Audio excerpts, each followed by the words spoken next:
November 11th, and we're in the same stand that Sheree shot her buck in 2 days ago. It's definitely a better morning stand than it is night stand, so we're excited to see what comes out of the timber over here today.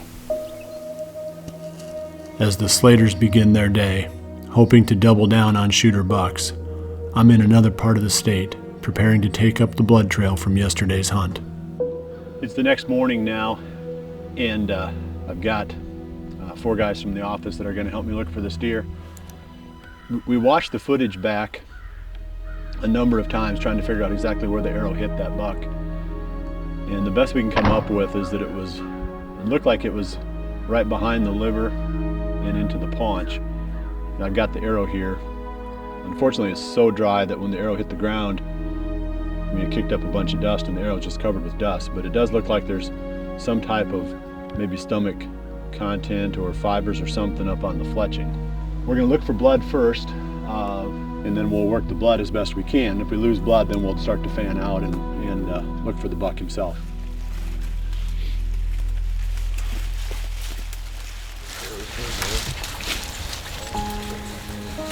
You got some going that way, Aaron? No, it's just where he found that last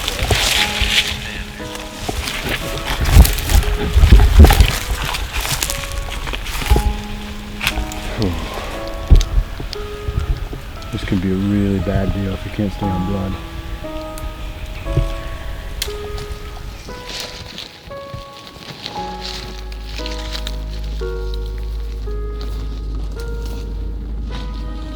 As we begin to spread out and search for Skinny, Indiana bow hunter Cory Jones is hunting on the edge of a doe bedding area.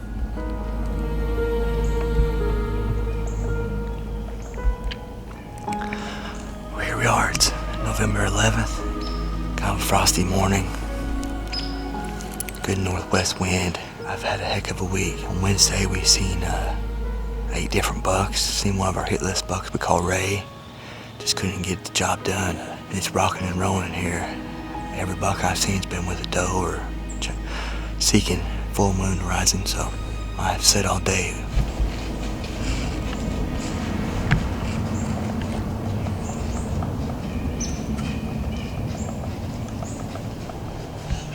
Real nice buck, sure buck.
Right there, Daniel. Right there. Oh. Good shot, wasn't it? Yeah. Drilled him. Drilled him, bud. Drilled him. Just went about 60 yards. He was right there, dude. 2 in a row.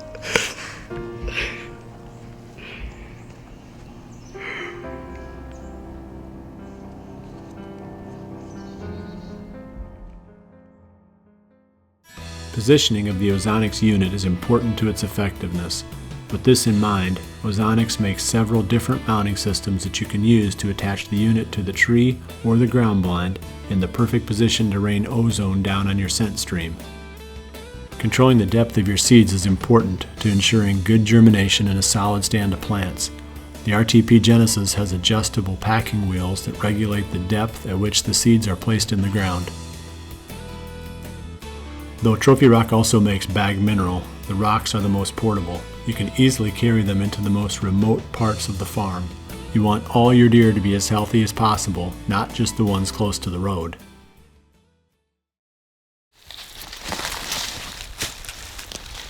Back in Iowa, we continue our search for Skinny.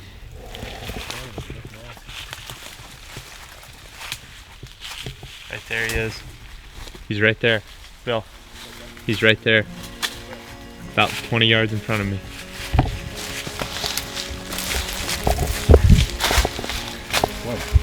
Seeing him and getting to him are two different things.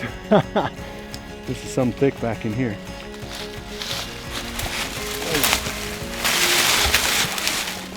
He's been dead for a while.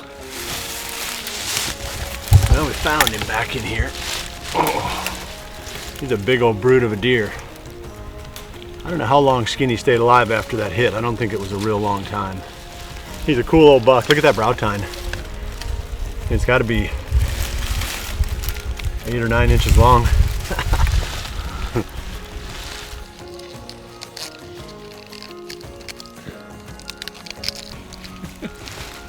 I mean, I've done it without them, but they're just very cheap, so it makes sense. They would make sense right now. I would pay you a fair amount of money for a pair of gutting gloves at this moment. I had some at the house. Yeah, I was gonna say, I think I left any that I had. No, I gave mine to some. Did I have given those to Greg, maybe? Lucky Greg.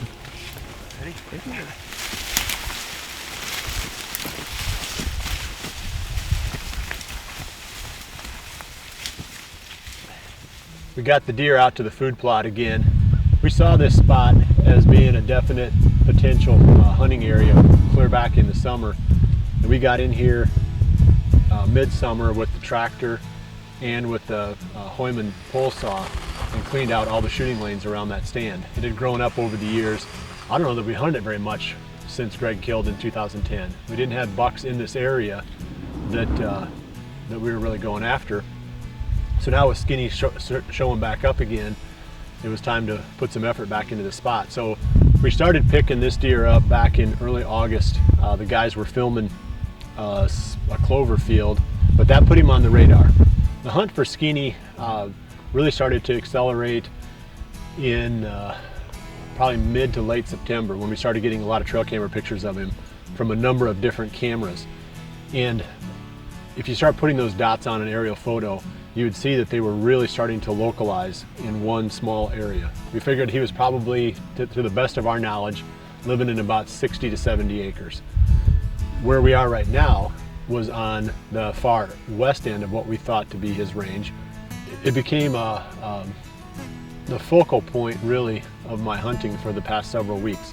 Had a lot of cameras out, started picking up tons of pictures of him in a lot of different areas, but it started to really focus in on about 160 acre area. So we spent the last 3.5 weeks hunting Skinny in this area. And the tricky part, if you're going to hunt 60 acres, obviously you got to be pretty careful about it, and you got to pick your spots. You can't be too aggressive. So, you know, whether that's, you know, the way that you hunt these big deer, or if we just got lucky and killed him anyway, but, you know, being conservative, being careful, and not pushing them, especially when you know more or less where they're spending most of their time, I think that really contributed to this hunt. So 2 stories in, and now we got to start looking for a 3rd buck to create another story around for the late season. With several muddy pro cams scattered throughout what I thought to be Skinny's range, I was able to get a general feel for where he was likely spending most of his time. Then I stayed just on the fringes of that core. The muddy cameras gave me the information I needed to come up with a strategy that eventually paid off. I planted Frigid Forage Pure Trophy Clover in the small plot where I shot Skinny. This is an easy seed blend to maintain. I mow it once or twice per year and fertilize it once. Despite its small size, this plot stands up to plenty of browse pressure from deer. Redneck blinds allow me to hunt more comfortably on cold days, and that means I hunt longer. That is one important key to success. You have to be out there if you hope to fill tags. Realtree is best known for their effective camo patterns, but they also sell accessories that improve hunting. One of these is their Easy Arm Guard. When bow hunting, it is important to keep the fabric of your jacket from interfering with the string. The Easy Arm Guard keeps the string path clear for accurate shooting. After a slow start to his morning, Cory Slater takes advantage of the calm conditions to rattle, with the hope of bringing a distant buck within bow range.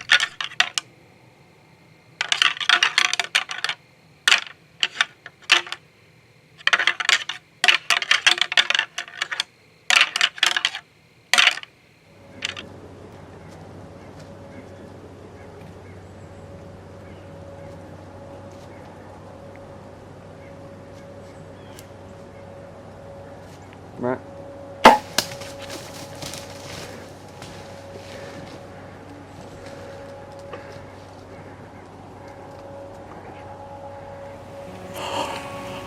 That happened so fast.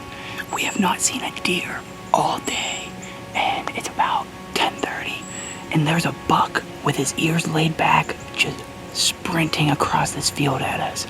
Got my bow off the hanger, and it all took about 15 seconds before I had an arrow in him, and he just crashed about 50 yards over there. This week has been incredible. We thought all the deer were in lockdown today because we haven't seen anything today, and lo and behold, I think that's the Big 10 point from a couple days ago. It's 2 bucks in 3 days. Oh, I'm so thankful. Thank God that we're able to be out here, and this is just such a humbling, grateful moment.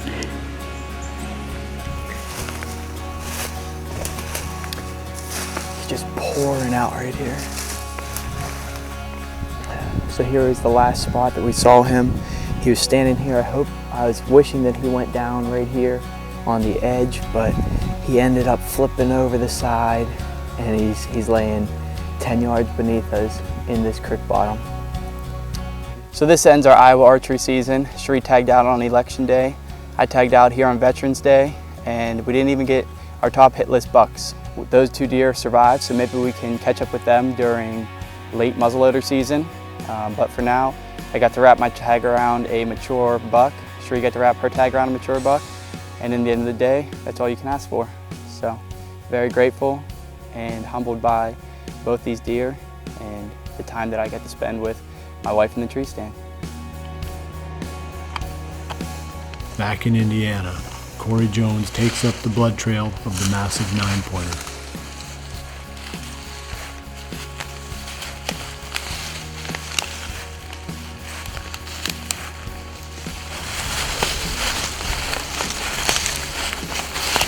Look at this buck. Oh wow. He's super nice.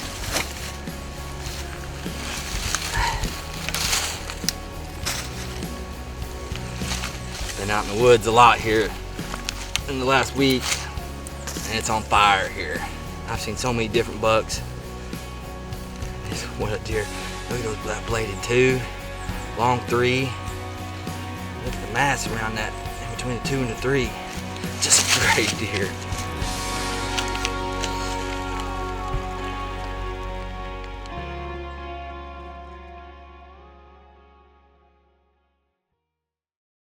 Both of the shots on these bucks hit bone on the way in and still managed to kill the deer quickly.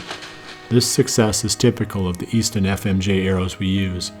Their middle-of-the-road weight soaks up lots of energy from the bow, and their small diameter zips through even the toughest tissue and bone. Small diameter heads like those in the rocket line promote maximum penetration. The shoulder isn't far from where you're aiming, and if you hit it, the most important quality you can have is penetration. Cory Slater's shoulder hit this buck, but he recovered it very quickly because his broadhead performed perfectly. I've been using the Muddy Outfitter stand for the majority of my hunting because it is big and rock solid. The seat and platform angles are adjustable, so it works well on just about any tree I come across, and it locks super solid in place. Something that's really important to my style of hunting is a good bino harness. I use the Cabela's bino harness. It keeps my binos low enough that they're out of the way when I need to make a shot, but they're also accessible for when I need to pull them up in glass. Your string is the most important accessory on your bow and the most overlooked. You need a great string. I have watched Fuse custom strings being made and it is impressive. Each string and harness is preloaded under high tension so there is no stretch or twist later when you put them on your bow. Fuse strings come standard on Hoyt bows, but you can purchase them custom made to fit any bow on the market.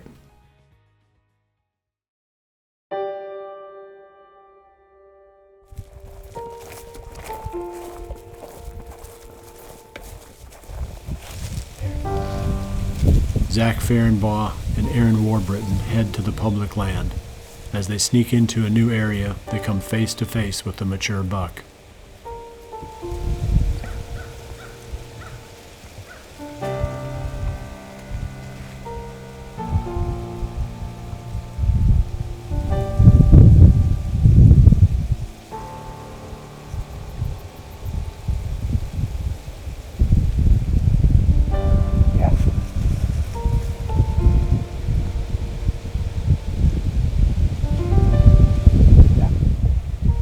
Well, Aaron and I were just trying to pick a tree. We'd busted a doe and 2 bucks, and we didn't know what the bucks were. We thought one of them was pretty good, and he just circled back looking for that doe. Got downwind of us, kind of trotted off, but he's looking for that doe. We're gonna hop up in this tree right here. I just put the decoy down on the corner of this little road here, so we're gonna hop up in this tree, and hopefully he comes back around. He didn't seem too spooked.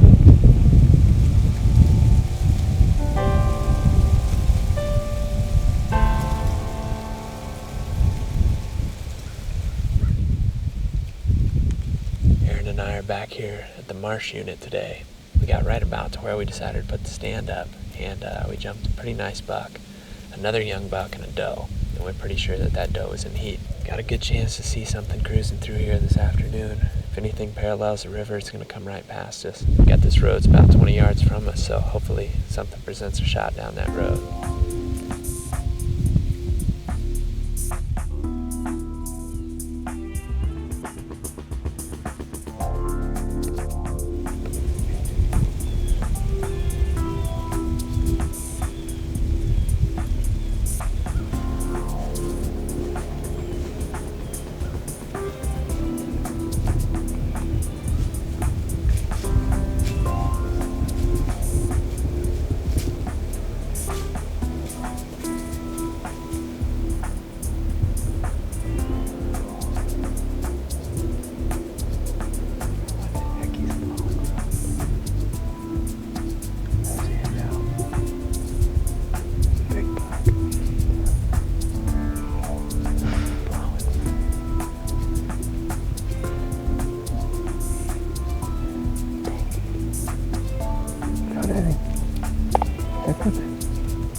Well, we're just wrapping up here. It's about the end of legal shooting time, and probably 20 minutes ago, we heard a deer blow in front of us, and I got the glasses on him, and he was that buck that we saw earlier. He'd come back for the second time trying to find that doe.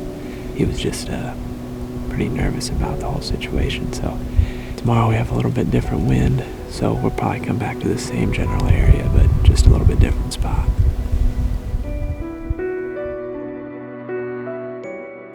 November 11th was another rut hunting day we won't soon forget.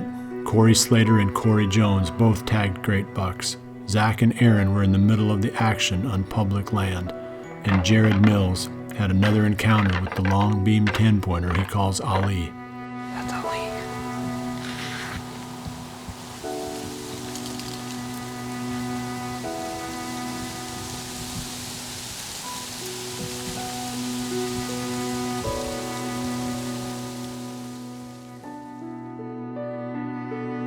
Tagged out until December, I can only sit by and listen to their stories now. I used to think it was all about filling tags and filling the freezer, putting bucks on the wall. But each year it becomes less about this type of success and more about the many adventures along the way. It is hard to sit on the sidelines when the bucks are still chasing.